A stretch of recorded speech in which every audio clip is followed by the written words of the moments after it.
유명한 이 세계적인 이 패션 디자인이었던 이 피에르 가르댕의 젊은 시절 일화 가운데에 이런 이야기가 있습니다. 이 피에르 가르댕이 이 젊은 시절에 어느 두 가지 선택의 기로에 놓였을 때에 어디로 선택할 것인가? 한쪽은 파리의 적십자사로 천건을 가느냐, 아니면은 유명한 디자이너 왈드너의 가게에 가서 일하느냐. 이 두 가지 사실을 놓고 그가 고민을 했을 때에 그가 어떤 방법으로 어느 쪽 길을 선택했냐면은 동전을 던지기로 그가 결정을 했습니다. 그래서 동전을 던져서 앞에 나오면은 왈드너 가게로 가서 일하고 뒤쪽에 나오면은 적십자에 가서 일하기로 그렇게 이제 마음을 먹고 그가 동전을 딱 던졌어요. 동전을 던졌는데 이 동전이 딱 앞면으로 딱 떨어졌어요. 그래서 그가 그 당시에 유명한 왈드너 가게에 가서 그가 일을 하게 되었어요. 그래서 그 왈드너 가게, 그 당시에 이 파리 패션 유행을 선도하던 이 가게였는데 거기에서 유명한 이 크리스찬 디올 밑에서 이제 그가 일을 하게 됩니다.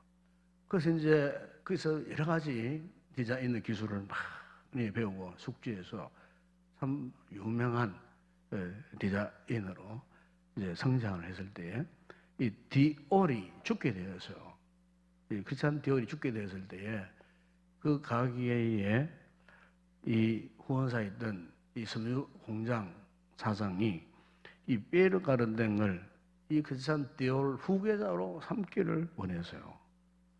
그래서 이 크리스찬 디올 후계자로 들어가면은 뭐 패션 디자이너로서는 참 이렇게 성공할 수밖에 없는 이런 이 절호의 그런 찬스였지만 그가 내심 자신이 직접 독립하고 싶은 이런 욕심이 생겼어요.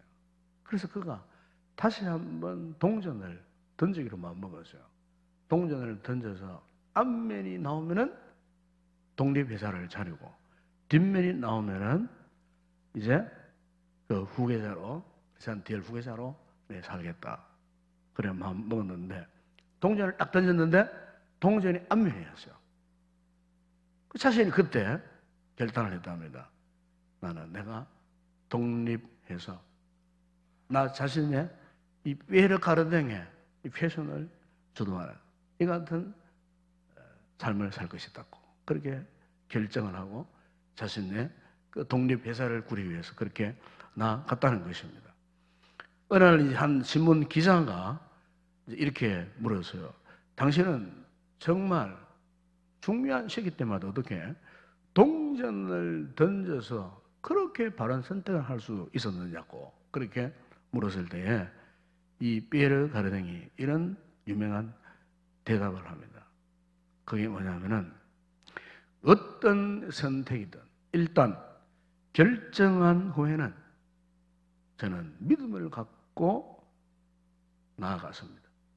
그리고 어떤 길, 동전 앞면이든 뒷면이든 어떤 선택이 나에게 주어졌을 때에 자신은 그 선택에 대해서 믿음을 갖고 밀고 나갔다. 믿음을 가지고 나아갔다고 그가 그렇게 대답을 했다는 것입니다. 여러분 오늘 우리의 신앙의 삶에 있어서도 참 선택의 기로가 많죠. 선택.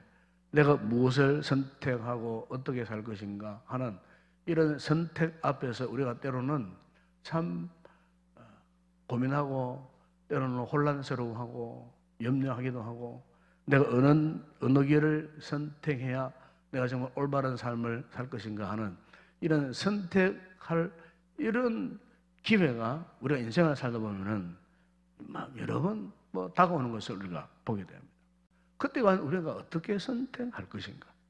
여러분 우리 성도들은 믿음으로 선택해야 할 줄로 믿습니다. 우리 신앙생활은 여러분 신앙생활은 뭡니까? 하나님의 전적인 역사하심을 바라는 게 신앙 아니겠어요? 신앙은 자신의 어떤 의지나 자신의 결단을 우리가 의지하는 게 아니에요. 신앙이라고 하는 것은 하나님을 바라보는 겁니다. 하나님의 선택을 내가 취하는 겁니다. 이게 신앙이거든요. 하나님께서 나를 위해서 예배해 놓으신 어떤 그 선택에 대해서 내 확신을 갖고 믿음을 갖고 그 선택을 취하는 것, 이게 우리의 신앙이거든요. 그렇기 때문에 오늘 우리가 이 같은 믿음으로 살고 있는가 살고 있지 않는가, 이것을 우리가 한 4가지를 가지고 점검할 수가 있어요. 그게 뭐냐면은 내가 어떤 일을 선택했든지 간에 과연 내가 그 일에 대해서 하나님의 영광 위하여 내가 살고 있는가. 하나님의 영광, 오직 하나님의 영광 위하여 내가 살고, 즉 다시 말하면은 내 자신을 기쁘게 하기 위해서 아니고 하나님 앞에 하나님께 영광을 돌리기 위하여 내가 그것을 선택하는가. 네. 또 하나, 우리 하나님 앞에 이 같은 믿음의 선택을 제대로 하기 위해서는요, 이게 기다림의 시간이 필요합니다. 기다림의 시간, 인내의 시간이 필요합니다. 우리는 뭐 당장 어떤 걸 선택해서 어떤 게 열리기를 원하지만은, 그런 여러분, 하나님께서 우리에게 즉각 그렇게 쉽게 우리에게 어떤 그 길을 열어주시는 분이 아니에요. 꼭 우리로 하여금 기다리게 하는 그런 시간이 있어요. 다시 말하면은 하나님께서 우리가 가야 할 그 어떤 길을 열어주실 때가 있어요. 하나님께서 나의 어떤 진로 문제, 뭐 직장 문제, 뭐 등등, 뭐 이런 길을 열어주실 때까지 기다리는 거예요. 여러분, 이게 신앙입니다, 신앙. 섣불리 내가 재리심작 판단해서 결정하는 것이 아니고 기도하면서 기다리는 거예요. 하나님께서 열어주실 때까지 기다리는 거예요. 네.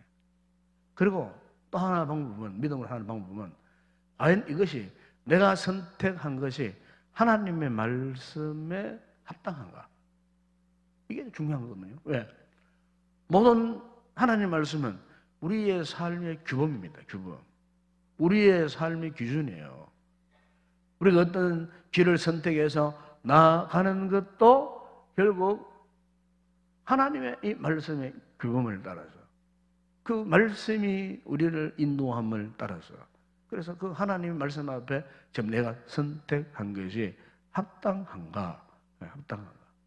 그 다음에 또 하나, 마지막으로 우리가 믿음으로 선택하는 방법 하나는요, 무엇을 선택하지 간에 우리 성도들에게는요, 마음에 평안이 있어야 돼요. 평안. 기도 응답이 다른 게 아니에요. 평안입니다. 평안. 내가 어떤 제목을 놓고 기도했잖아요. 그러면요, 그것을 선택했을 때에 내 마음에 한없는 평안이 오고 기쁨이 와요. 이게 첫 번째 응답이에요. 그런데 어떤 길을 선택했어요. 내가 이 길을 가야 되겠다 선택해서. 그런데 왠지 모르게 마음에 기쁨이 없어요. 평안이 없어요. 마음에 평안이 없는 거예요. 그것은 잘못 선택했을 수도 있어요. 우리가 믿음 안에서 하나님을 전적으로 신뢰하는 가운데 어떤 그 길을 선택했을 때에 분명 우리 가운데 우리의 마음에 평안이 임합니다. 평안. 네. 그것을 놓고 우리가 하나님이 기뻐하시는 이런 믿음으로 내가 살고 있는가, 살고 있지 않는가, 이것은 우리가 객관적으로 우리 자신을 한번 돌아볼 수가 있다, 그 말씀입니다. 여러분, 오늘 본문에 보면은 이 아브라함이 하나님 앞에 이 부름받는 장면, 그 내용 아닙니까? 그런데 이 아브라함이 장차 모든 삶에서 그가 믿음의 사람이 될 수 있었던 거예요. 그것이 무엇인가? 오늘 본문 여러분 2절이야 그 3절에 보면은 거기 이렇게 말씀하지 않습니까? 내가 너로 큰 민족을 이루고 내게 복을 주고 내 이름을 창대하게 하리. 너는 복이 될지라. 너를 축복하는 자에게 내가 복을 내리고 너를 저주하는 자에게 내가 저주하리니 땅의 모든 족속이 너를 인하여 복을 얻을 것이니라. 여기 보면은 아브라함이 이런 믿음의 사람이 될 수 있었던 첫 번째 첫 번째 그 이유는요, 아브라함 이같이 복 있는 이 신앙을 가지고 살 수 있는 첫 번째 이유는 하나님이 그를 선택해 주셨다는 겁니다. 하나님이 그걸 선택해 주셨어요. 아브라함이 뭐 어쩌다가 뭐 여행으로 그가 복을 받은 게 아니에요. 그가 믿음의 사람이 되고 그가 이렇게 복의 근원이 될 수 있었던 것은 하나님이 아브라함을 부르신 거예요. 하나님이 아브라함을 선택해 주신 거예요. 여러분, 오늘 이것은 오늘 우리도 마찬가지입니다. 하나님께서 우리로 믿음으로 살고 우리가 복 있는 신앙으로 믿음의 삶을 살기 위해서 제일 먼저 하나님께서 우리를 부르신 거예요. 만약 우리가 하나님의 이 선택하심이 없었다면은 우리가 어떻게 지금 좀 살고 있었겠습니까? 하나님께서 우리를 불러주신 거예요. 아브라함도 마찬가지예요. 아브라함도 하나님이 그를 불러주신 거예요. 하나님이 그를 선택해 주신 거예요. 선택하셔서 하나님께서 아브라함에게 말씀하신 거예요. 여러분, 우리가 하나님 앞에 받은 은혜가 다른 게 아니에요. 하나님이 나를 선택해 주신 거예요. 이거 자체가 은혜인 줄로 믿습니다. 아브라함이 우상 도시에 갈대아 우르에 우상으로 광연했던 그 도성에서 하나의 어떤 촌보로 일생을 끝내야만 했던 그 인생을 하나님께서 그를 불러주셔가지고 믿음의 조상이 되겠다는 거예요. 하나님이 그를 부르셨다는 것 자체가 무엇입니까? 하나님의 은혜예요. 오늘 우리 이 시간 이 예배의 자리에 나와서요. 기도의 자리에 나와서 기도의 자리에 우리가 나올 수 있었다는 것, 이것이 바로 하나님의 은혜인 거예요. 하나님께서 나의 이 존재를 이처럼 복되게 하시려고, 나를 존귀하게 하나님이 사용하시려고 이렇게 우리를 이렇게 불러주신 거예요. 선택해 주신 거예요.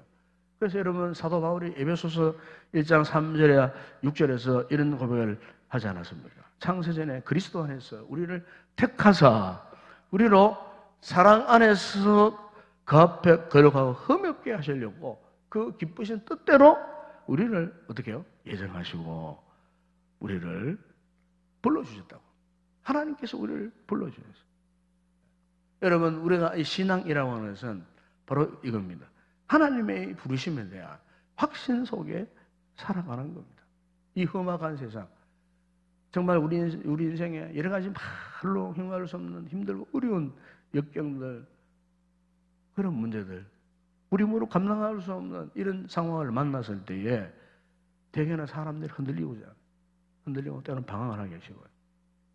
그러나 이런 와중에서도 우리가 흔들리지 않고 우리가 방황하지 않고 우리가 가야 할 길을 굳굳하게 갈 수 있는 그 은혜는 바로 하나님께서 우리를 부르셔서 확실한 믿음을 우리에게 주셨다는 겁니다. 하나님을 의지하고 하나님을 바라보고 그분을 즐거워하고 그분을 확신하면서 그분께서 하나님께서 나의 삶을 통치하시고 다스려 가신다는 이 분명한 믿음, 아브라함이 복이 될 수 있었던 것도 바로 이렇게 하나님의 부르심에 대한 확신을 갖고 살았기 때문에 그가 믿음의 복 있는 자가 될 수가 있었던 것입니다. 오늘 우리 역시 마찬가지입니다. 하나님이 나를 부르시면요, 그분이 인도하시는 그 길은 100% 완벽한 길인 줄로 믿습니다. 하나님께서 인도해 주시는데 뭐 그릇되게 우리를 인도하실 리가 있겠습니까? 하나님이 그분이 우리의 삶을 다스려 가지고 통치해 가지고 이끌어 가시는데 그것보다 완벽한 인도함이 어디 있겠습니까? 오늘 이 밤에도 우리가 하나님의 이 부르심에 대해서 확신을 갖는 성도들이 되어야 할 줄로 믿습니다. 뿐만 아니고 이 아브라함이 이 복 있는 신앙을 할 수 있었던 것은요, 그가 하나님의 말씀이 들렸어요. 이게 참 중요합니다.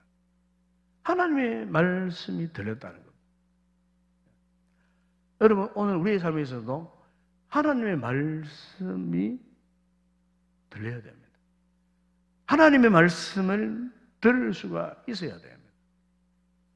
모세가 애굽에서 430년 동안 그 노예 생활하던 그 이스라엘 백성들을 출애굽시킬 수 있었던 그 능력이 어디서 나오는가? 모세에게는 하나님의 말씀을 들을 수 있는 탁월한 영적인 귀가 열려 있었는 거예요. 말씀이 들렸어요. 하나님의 말씀이 들렸어요. 이 아브라함 마찬가지 아닙니까? 아브라함이 그 우상 도시, 그 우상으로 넘쳐나는 그 도성에서 아버지가 우상 장수, 우상을 만들어가지고 우상 장수하는 그 가문에서 어떻게 하나님의 말씀이 들렸는가 하는 거죠. 하나님의 말씀이 그 귀에 들렸어요. 그래서 그가 하나님의 말씀 앞에 순종했어요. 그래서 여러분 오늘 그 본문 2절에 보면은 내가 너로 큰 민족을 이루고 내게 복을 주어 내 이름을 창대케 하리. 너는 복이 될지라. 큰 민족이 되게 하고 내가 너에게 복을 주어서 내 이름을 창대케 할 것이라고 하는 이 하나님의 이 말씀이 그의 귀에 들렸다는 겁니다. 여러분 오늘 우리의 이 삶의 이 근간이 바로 이겁니다. 하나님의 말씀이 들려야 돼요. 이번에 우리 기도로 나오셨는데 먼저 하나님의 이 말씀이 우리 귀에 들려야 되는 거예요. 그리고 예수님께서 말씀하지 않았습니까? 귀 있는 자는 들을지어다. 귀 있는 자는 들어라. 이 복음서에 보시면은 당시에 몰려오는 수많은 무리들을 향하여서 주님이 강력하게 외치신 것이 뭐냐면은 그냥 복 받아라. 이걸 말씀하신 것이 아니에요. 귀 있는 자는 들으라. 들려야 된다 그 말입니다. 하나님 말씀이 들려야 되는 거예요. 그래서 여러분 마태복음 10장 15절에 보시면은 이 백성들의 마음이 완악하여져서 그 귀는 듣기에 둔하고 눈을 감아서니 이는 눈으로 보고 귀를 듣고 마음으로 깨달아 돌이켜 내게 꽃을 발간 두려워하는 마음이 이렇게 완악하여져서 듣기에 둔하고 그래서 눈을 감았다. 여러분 오늘 우리의 신앙생활에서 정말 중요한 것은 우리의 눈이 열려 있고 우리의 귀가 열려 있는가 하는 것입니다. 하나님 말씀 앞에서 정말 내가 이 말씀을 들을 만한 그런 영적인 귀가 열려 있는 이 예배를 통해 갖고 이 말씀을 듣는 이 시간을 통해 갖고 선포된 이 말씀이 그냥 단순히 그냥 목사의 어떤 강의가 아니고 여러분 각자에게 이 말은 초월적인 은혜가 되기 위해서는 먼저 우리 성도 각자에게 이렇게 말씀에 들려지는 귀가 열려야 하는 것입니다. 듣게 돼야 행동하지 않겠어요? 들을 수 있어야 또 그렇게 우리가 살 수 있지 않겠어요? 들려야 되는 것입니다. 영적인 귀를 열어달라고 이 밤에 우리가 함께 기도해야 할 줄로 믿습니다. 우리 창세기 13장 그 다음에 보게 되면은 거기에 아브라함 목자와 조카 롯의 목자가 다투는 장면이 나옵니다. 다투는 장면이 나오는데 이 각자의 생축들이 번성하니까 이제 사역할 공간이 부족했던 거예요. 그러니까 이제 그 수하에 있던 목자들끼리 자신들의 생축을 더 좋은 곳에 가서 이렇게 꼴을 먹이기 위해서 더 좋은 것을 먼저 선점하기 위해서 목자들끼리 다툰 거예요. 아브라함 목자들하고 조카 롯 목자들끼리 다투었어요. 네. 이때에 아브라함이 창세기 13장 8절에 9절에 이렇게 말합니다. 우리가 누구냐? 우리는 한 친족이 아니에요. 너나 내나 내 목자나 네 목자나 서로 이렇게 다투어서 되겠냐? 네 앞에 온 땅이 있지 않냐냐? 그리고 나를 떠나라. 네가 좌하면 나는 우하고 네가 우하면 나는 좌하리라. 그래서 이 삼손이 이 조카 롯에게 먼저 선택권을 줬어요. 그래서 이 조카 롯이 어디를 보았냐면은 그 23장 10절에 보게 되면은 소돔 고모라 땅을 바라보았어요. 소돔 고모라 땅을 먼저 그가 선택했어요. 왜? 거기 보니까 여호와의 동산 같고 애굽 땅 같았더라. 너무너무 좋았어요. 기름지고. 그래서 조카 롯이 삼손보다도 먼저 자신이 선택권을 갖고 자신 눈에 보이는 그 좋은 땅, 수돔 고모라 땅을 그가 먼저 선택했어요. 아브라함은 이것을 순순히 조카에게 양보했어요. 그러니까 아브라함 입장에서는 참 그 당시의 심정이 참 그랬지 않겠습니까? 아버지 일찍 여의고 고아가 된 이 조카 롯을 내리고 지금까지 이렇게 그를 거두어 먹이고 키우고 자라게 해서 어느덧 성장해서 이제는 독립해서 이 조카를 이렇게 이제는 아브라함 품에서 떠나보내는 이것은 삼촌의 심정으로서는 참 굉장히 좀 너무나 아쉬운 이런 상황이었어요. 어떤 면에서 그냥 슬픈 그런 심정이었어요. 그리고 어쨌든 어떻게 했어요? 아브라함은 그 조카 롯을 떠나 보낼 수밖에 없었어요. 그에게 먼저 선택권을 줘가지고 이런 참 착잡한 심정 가운데 있었을 때에 드디어 하나님께서 창세기 13장 14절이야 18절 이렇게 나타나셔서 말씀합니다. 너는 눈을 들어 너 있는 곳에서 북쪽과 남쪽 그리고 동쪽과 서쪽을 바라보라. 보이는 땅을 내가 너와 내 자손에게 주리니 영원히 이르리라. 내가 내 자손이 땅에 티끌을 갖게 하리라. 사람이 땅에 티끌을 능히 셀 수 있을 때 네 자손도 세리라. 너는 일어나 그 땅을 종고 행으로 두루 다녀보라. 내가 그것을 내게 주리라. 이 아브라함이 장막을 옮겨 헤브론에 있는 마므레 상수리 숯불에 이르러 거주하며 거기서 여호와를 위하여 제단을 쌓았더라. 하나님께서 조카 롯을 먼저 떠나보낸 이 아브라함의 마음을 우리 주님께서 위로하신 겁니다. 북쪽, 남쪽, 동쪽, 서쪽을 바라보라. 네 보이는 땅, 그것을 너와 너 자손에게 주겠다. 비록 조카 롯은 자기 눈에 보이는 좋은 땅을 선택해 갔지만은, 그러나 내가 너에게 보여주는 땅이 있다. 바로 그 가나안 땅 아니겠습니까? 약속의 땅 가나안. 동서남북을 바라보라. 내가 저 땅을 너와 네 자손에게 주겠다. 하나님께서 아브라함에게 말씀하셨어. 그들에게 큰 위로하시는 이와 같은 모습을 우리가 거기에서 볼 수가 있습니다. 여러분 그렇습니다. 오늘 우리에게도 하나님의 이 말씀이 우리 귀에 들려올 수 있는 그런 성도들이 되기를 바랍니다. 이 말씀을 붙들고 이 말씀에 어떻게 했습니까? 아브라함은 보면은 이 말씀에 대한 전적인 믿음을 가지고 그가 행했던 것을 알 수가 있습니다. 말씀이 들려져서도 그가 상관없는 자가 아니라 하나님의 이 말씀이 주어졌을 때 그 말씀을 전적으로 믿었다는 겁니다. 4절에 보면 그 말씀하지 않습니까? 예, 아브라함이 여호와의 말씀을 따라갔다 그랬습니다. 따라갔다. 하나님의 하신 말씀대로 따라갔어요. 여러분 이것이 믿음이 아니겠어요? 히브리서 11장 8절에 보면은 히브리 기자는 이 아브라함의 믿음에 대해서 이렇게 말씀했습니다. 믿음으로 아브라함은 부르심을 받았을 때에 순종하여 장래의 유업으로 받을 땅에 나아갈새 갈 바를 알지 못하고 나아갔다. 여러분 이 보게 되는 신앙이 다른 거 아니에요. 말이나 생각으로만 순종하는 것이 아니에요. 바로 믿음을 가지고 구체적으로 행동하는 겁니다. 아브라함처럼 하나님 말씀이 들려질 때에 그 말씀을 따라서 구체적으로 행동하는 거예요. 갈 바를 알지 못했지만은 그러나 어떻게 해요? 말씀을 붙들고 나아가는 거예요. 분명한 목적지, 뭐 행선지 이게 없어도 신앙은 무엇입니까? 하나님이 나를 불러주셨다는 것, 이 하나님만을 의지해서 갈 바를 알지 못하고 떠나는 거예요. 그분의 말씀 앞에 순종하는 거예요. 하나님 명령이 딴 게 아니에요. 말씀대로 순종할 수 있느냐? 창세기 여러분 15장에 보시면 하나님께서 어느 날 99세가 된 아브라함을 불러주셨어요.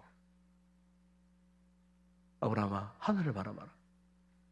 하늘을 바라보니까 무수한 밤하늘에 별들이 총총총 박혀 있는 거예요. 수많은 별들. 네 바다에 모래 바라봐라. 수많은 모래들이 있는 그래서 하나님께서 뭐라고 약속하시냐면은 네 자손이 하늘의 별과 같이 될 것이고 네 자손이 바닷가에 모래처럼 수없이 많게 해주겠다. 그러나 지금 당장 아브라함에게는요 자식이 없었어요. 아직 자식이 없었어요. 99세니까 이제 약속을 따르면 내년 1년 후에 이제 자식을 주시겠지. 지금 형편에서는 아브라함에게 아직 자식이 없었어요. 자식이 없었더니 아브라함에게 네 자손을 하늘의 별과 같이 바다에 모래같이 해주겠다. 여러분, 이것을 어떻게 믿겠습니까? 오늘 창세기 15장 6절을 보게 되면요, 아브라함이 어떻게 했냐면은 아브라함이 여호와를 믿으니, 그래서 여호와를 믿으니 여호와께서 이를 그의 의로 여기셨다. 여러분, 이런 상황 가운데서도 아브라함은 여호와를 믿었다고 말씀. 즉 그분의 말씀을 믿었다는 겁니다. 말씀에 신뢰했다는 겁니다. 비록 내 생각, 내 현실, 내 경험에 전혀 맞지 않는 상황이었지만은 주께서 말씀하시니까 하나님께서 말씀하신 대로 아브라함이 이 말씀대로 믿었다. 그렇게 고백하고 있는 것입니다. 여러분, 오늘 우리에게 있어서도 이 같은 믿음이 있어야 할 줄로 믿습니다. 여러분, 오늘 우리의 신앙이 참으로 복이 되는 이런 귀한 이 신앙의 삶을 살기 위해서는 이렇게 하나님께서 나를 불러주셨다. 그리고 하나님께서 나에게 이런 말씀을 주셨다. 바로 나는 이 말씀에 대해서 확신을 가지고 살겠다. 여러분, 우리 이 같은 믿음의 결단을 갖고 살아가면은 오늘 우리의 삶도 정말 하나님께서 복되게 하여 주실 줄로 믿습니다. 여러분, 모든 이 악기는 기본음이 있어요. 기본음. 그래서 뭐 오케스트라나 뭐 이런 연주회 가보면은 이 연주하기 직전에 어떻게 합니까? 연습하기 직전에 다 나름대로 그 악기가 가지고 있는 그 기본을 맞추기 위해서 조율을 하지 않습니까? 피아노하고 뭐 이렇게 바이올린하고 뭐 여러 가지 모든 이렇게 서로 이렇게 소리를 맞춥니다. 소리를. 네. 이 기본 음이 맞지 않으면 연주에도 이 저서로가 나오지 않는 거예요. 네. 그래서 기본 음을 다 같이 모든 악기들이 함께 맞추는 거예요. 네. 마찬가지로 오늘 우리의 삶에 있어서도 우리의 삶의 기본 틀이 있어요. 그 기본 틀이 뭐겠습니까? 그 기본 틀은 말씀과 믿음입니다. 아멘? 하나님의 말씀, 그리고 그걸 의지하는 믿음, 신뢰하는 믿음. 이게 우리 신앙 아니겠어요? 이 믿음과 이 말씀이 한 코드에 딱 맞게 되면은 하나님의 거룩한 역사가 나타나는 겁니다. 바로 우리의 삶 속에서. 오늘 저와 여러분이 바로 이런 믿음을 갖고 하나님의 약속의 말씀을 의심하지 않고 온전히 이 같은 전적인 믿음으로 하나님의 인도를 받고 우리 역시 복된 그런 믿음의 삶을 살아가는 우리 모든 성을 되시기를 주의 이름으로 축원합니다.